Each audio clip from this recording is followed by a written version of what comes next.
10월 3일 살아계신 하나님의 말씀 빌립보 1장 16절부터 30절 말씀으로 믿음을 위해서라면 이라는 제 말씀 드립니다. 우리가 주를 위해서라면 목숨을 걸어야 합니다. 사도 바울은 한 가지 물러설 수 없는 하나의 선이 있었어요.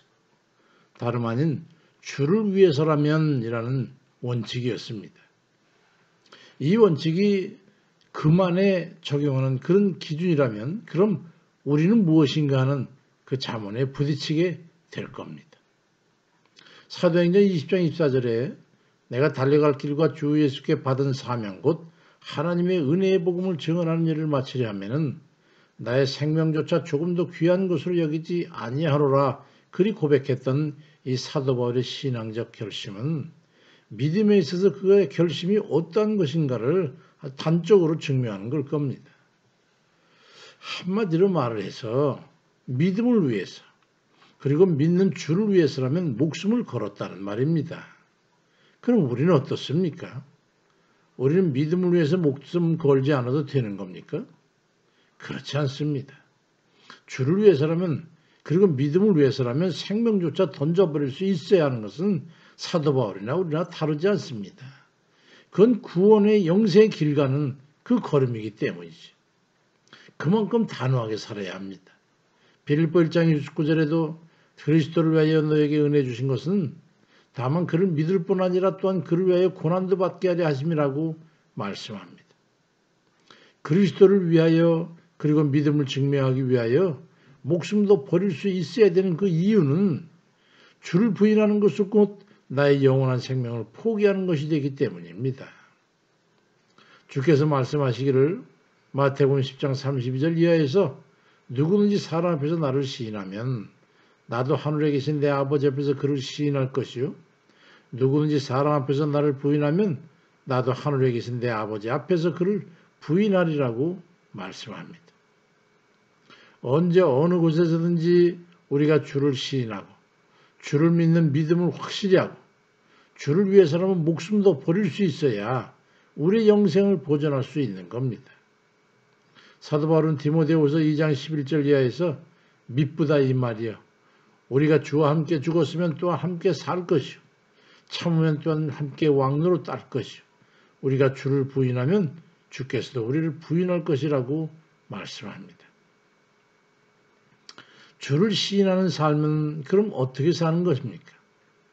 누군가가 우리를 보면서 우리가 주가 되시는 그리스도 예수의 말씀대로 세상 사람들과 살아가는 방식과 내용이 다른 삶을 살아가는 그런 모습을 보면서 저 사람은 살아가는 삶의 모습이 그리스도 예수의 말씀대로 살아간 걸 보니까 아무래도 그는 그리스도인인 것 같다는 그런 긍정적인 선한 의도의 의구심을 자아내야 하는 겁니다.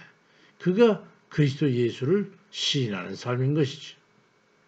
그를 일컬어 사도 바울은 고린도후서 2장 14절 이하에서 항상 우리를 그리스도 안에서 이기게 하시고 우리로 말미암아 각처에서 그리스도를 아는 냄새를 나타내시는 하나님께 감사하노라.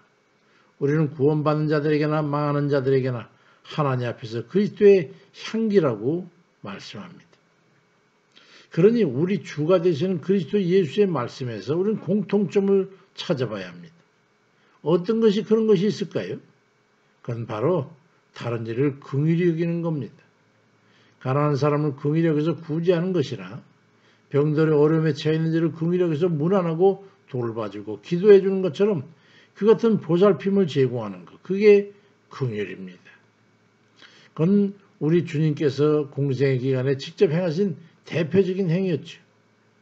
수많은 병자를 고치고 귀신 들린 자를 고치고 제자들에게까지도 가난하고 병든 자 그리고 옥에 갇힌 자와 나그네 등을 그 소외자들에 대한 긍휼을 부탁하셨습니다.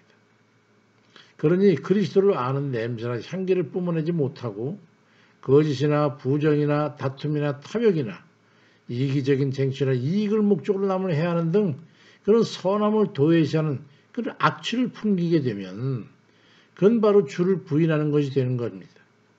그러니는 주 앞에 갔을 때 주께서 그를 나는 알지 못하는 사람이라고 하나님 앞에서 부인하게 될 거라고 말씀하고 있는 겁니다.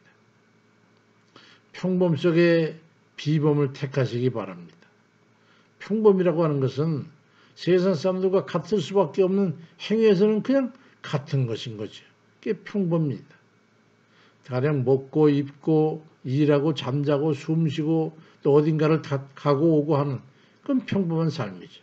그런데 그런 평범한 것을 행할 때에 주께서 하지 말라고 통제하는 것이 있었다고 그래서 그 말씀대로 지켜 행하는 것이 있다면 그 지키는 것이 바로 비범인 것입니다. 아무나 할 수 없는 것이죠. 가령 예를 든다면 먹고 마셔도 좋지만 술에 취하지는 말라. 일을 해야 되지만 도적질을 하지 말라. 적과 전쟁을 할 수 있지만 살인하지는 말라. 원칙은 준수하되 다투지는 말라. 돈 관계는 하지 말라. 차라리 거저 주어라 하는 등등의 것입니다.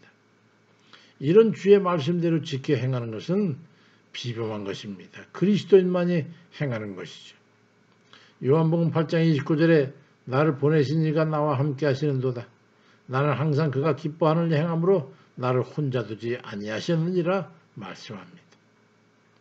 믿음을 위하고 주를 위해서라면 해야 할 것과 하지 말아야 할 것이 있습니다.